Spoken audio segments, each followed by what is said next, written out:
Assalamualaikum warahmatullahi wabarakatuh. Kawan-kawan semua, jumpa lagi ya di channel saya. Sebelumnya saya ucapkan terima kasih yang sudah dukung, sudah subscribe. Saya doakan semoga dilancarkan segala urusannya dan dimudahkan segala rezekinya yang barokah. Dan yang belum, mohon dukungannya ya. Kita channel pemula, Pak. Nah, untuk yang sudah mengikuti ya channel saya dari awal mungkin sudah tahu ini lahan saya ya perkembangannya, dan pada saat ini kondisi usia 47 hari ya, tanam di bulan 11, pernah dilanda kekeringan 20 hari tidak hujan. Sekarang sudah alhamdulillah kadung hujan, malah tiap hari ini sudah 1 minggu hujan. Nah, jadi kali ini kita akan membahas penanganan lalat buah ya kawan-kawan semuanya. Jadi saya yang bagikan informasi ini sesuai dengan pengalaman saya ya.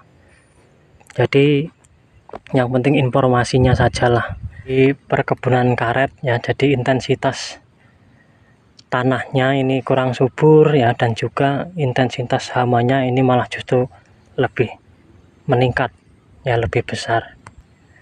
Dan kita hanya petani kecil ya Pak ya, hanya mengandalkan modal madil ya, ngonolah seadanya, tanpa karyawan ya, kerjakan sendiri, bagi-bagi waktu ya, pagi nderes, pagi nyari uang makan ya, nyari biaya untuk ini, aduh repot.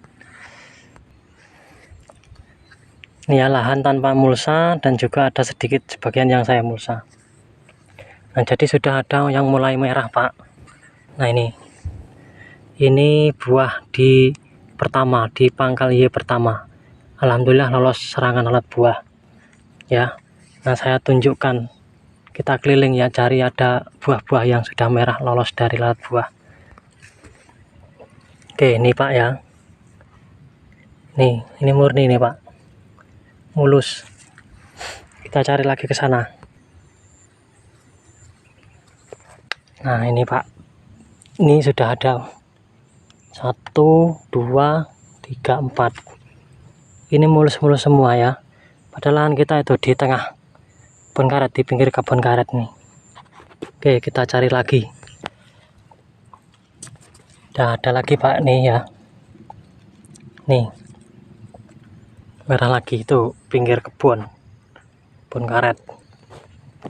Ini paling ujung pinggir karet ya, merah. Oke, nyantol gini, kok ngerti tak tempelkan tidak. Nah, ini kena ulat, ini ulat bur, tapi masih sehat, ulatnya sudah meninggal. Nih, kita temukan lagi ya, tuh kebun paling pinggir ini buahnya aman dari lalat buah. Cuman ini keadaannya kekurangan unsur hara kalsium. Ini tangkainya kuning ya, itu nih sudah mulai membuat warna ya, berubah warna. Nih, tuh pohon karet itu. Nah, jadi buah itu Pak ya, dari bunga seperti ini, muncul bunga kecil ya, sampai menjadi merah, itu membutuhkan waktu 40 hari ya. Nah, jadi ketika cabai ini usia sudah 47 hari, dan waktu tanam itu bibitnya itu sudah ada bunganya Pak, cabang sudah bercabang, jadi bunga yang bertahan itu sudah merah. Nah, makanya masa pertumbuhan vegetatif itu usia 30 hari ya, atau setelah tanam itu mulai generatif, pembentukan bunga. Nah, kita panen pasti di usia 70 hari itu sudah mulai panen ya toh. Oke ya, sudah kita bahas. Sebelum kita ini kita ketahui tentang lalat buah dulu. Sebenarnya yang membuat busuk cabai itu kan bukan lalat buahnya, tapi telur yang berubah menjadi larva. Nah, larva itulah yang membuat cabai kita, buah kita itu menjadi busuk. Ya, jadi siklus lalat buah itu kan telur, kemudian larva, kemudian pulpa, ya, atau kepompong, kemudian menjadi lalat buah lagi. Nah, sekarang larva itulah ya, larva itu hidup di dalam buah cabai dan memakan sari-sari cabai kita, akhirnya menjadi busuk, ya toh. Nah, jadi secara logikanya bagaimana untuk menangani hal itu? Ya, ada beberapa cara.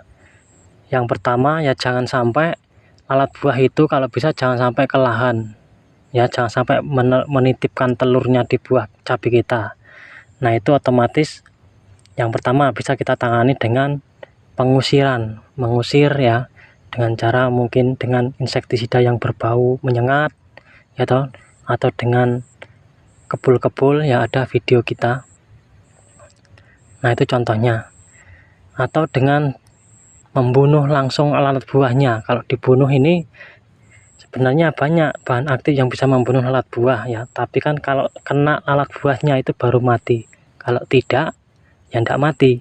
Sedangkan lalat buah itu susah. Wes berterbangan lah ini ya toh. Tur ya gini, lalat buah itu kan jarang kita bisa nemui itu, dia itu pinter. Terus atau dengan cara yang menggunakan bahan aktif apa itu yang merek dagang Petrogenol ya, atau Glumon, yaitu perangkap, membuat perangkap. Nah, itu sebagian besar mengatakan itu hanya yang terperangkap itu lalat jantannya tok. Ya cuman logikanya kalau lalat jantannya itu mati, nggak ada lalat jantan, lalat betina pun nggak akan kawin dan bertelur. Nah jadi kalau saran saya ya, kita nggak usah terlalu pusing. Yang penting telur lalat buah itu jangan sampai menetas menjadi larva. Ya, nah itu. Nah, sedangkan telur itu menjadi larva itu hanya butuh 30 jam saja menjadi larva. Ya, dan larva memakan cabai kita itu dalam waktu 5-8 hari. Itu, ya itu menjadi larva. Setelah itu dia jadi kepompong atau pulpa. Nah, makanya kita gunakan insektisida ya yang membasmi telur lalat buah dan juga larvanya itu supaya tidak memakan buah cabai, sari buah cabai itu. Nah, jadi yang harus dilakukan ya, kita melakukan spray insektisida ulat beserta telurnya, pembaku telurnya. Ya, jadi banyak bahan aktif yang mengatasi hal itu ya. Ada banyak. Saya sebutkan contohnya, diantaranya itu propenofos, ya Curacron, kemudian metomil, kemudian ada lagi thiamethoxam. Nah, itu kan bahan aktif untuk ulat-ulatan ya, kutu-kutuan juga bisa. Nah, itu salah beberapa contoh ya yang dapat membekukan telur beserta ulatnya.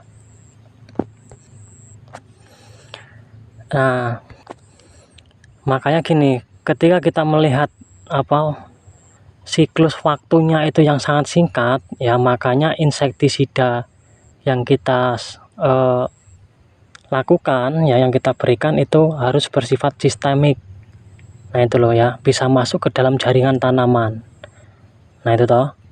Nah, makanya paling lama kita spray itu 7 hari. Jadi bagusnya itu 3 hari sampai 5 hari sekali. Lambat-lambatnya 7 hari sekali. Itu loh. Ya, nah karena melihat ini tadi, telur lalat buah itu memecah menjadi larva itu hanya waktu 30 jam. Ya, dan larva itu memakan buah cabai itu 5-8 hari. Makanya gunakan bahan aktif yang sistemik, masuk ke dalam jaringan tanaman. Nah, sedangkan masuk ke jaringan tanaman itu ya kan tidak lama ya toh, insek kita itu tidak lama masuk ke jaringan tanaman itu. Nah makanya ya kuncinya sebagai petani ya sebenarnya harus konsisten, ya bisa rutin. Yo penak nak ngomong ya kan, kalau penak nak ngomong tapi jalaninya memang susah.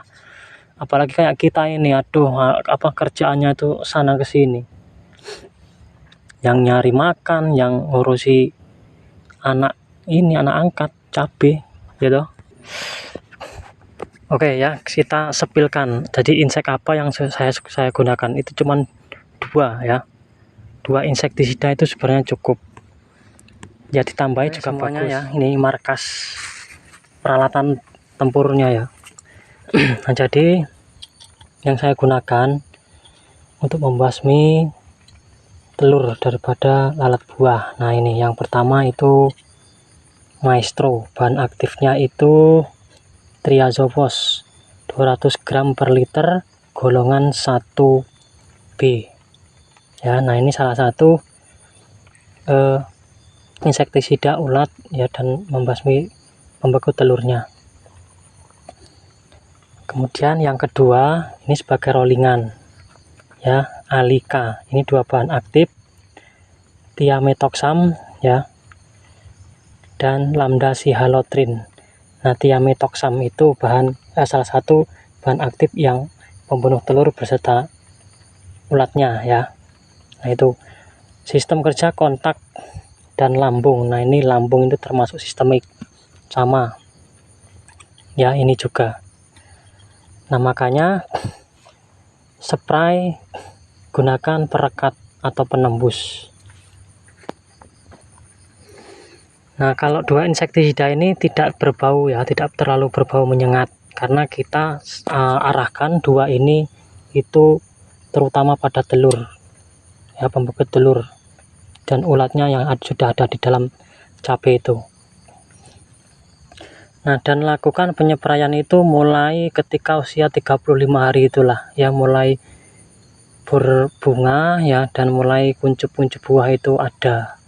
Nah, di situ lalat buah itu mulai datang ya, mulai menitipkan telurnya ketika buah-buah muda, karena teksturnya itu kan lembut, mudah disuntik ya toh. Dan kuncinya lakukan secara rutin tadi ya. Jadi baiknya itu seminggu 3 kali itu baiknya, dan maksimal ya minimal seminggu 2 kali, maksimal itu 7 hari sekali ya, karena melihat siklus daripada telur lalat buah itu yang sangat cepat itu loh. Kalaupun ini ya bisa di mix dengan pestisida yang lain, mungkin dengan fungisida ya untuk menghemat waktu. Cuman saran saya 1, fungisida 1, terus insek ini 1, terus pupuk daun 1 ya, jangan terlalu banyak, nanti efeknya sistem kerjanya menjadi lemah ya. Nah itu, terus gunakan dosis dari awal itu, gunakan dosis rendah dulu ya, di tanaman usia yang masih muda tadi, mulai pembungaan tadi gunakan dosis yang rendah dulu, paling rendah, terus naik ya, sesuaikan dengan usia tanaman itu untuk menjaga kekebalan juga ya, dan kekuatan tanaman juga. Kemudian ini ya, ketika pembuahan itu tinggikan unsur kalium. Nah, itu fungsinya untuk memperpadat ya, memperpadat jaringan buah cabai. Nah, itu kan akan mengeras, akhirnya lalat buah pun rodok susah ya, atau susah untuk menyuntik, mengentup. Nah, itu loh. Oke ya. Udah cukup ini saja yang bisa saya sampaikan ya. Ya pokoknya kita sama-sama Pak ya, kita berantas ini lalat buah, kita sukses bersama, alhamdulillah ya, senang bersama. Oke ya, itu saja yang bisa saya sampaikan. Sampai ketemu lagi ya, sayonara, mohon dukungannya.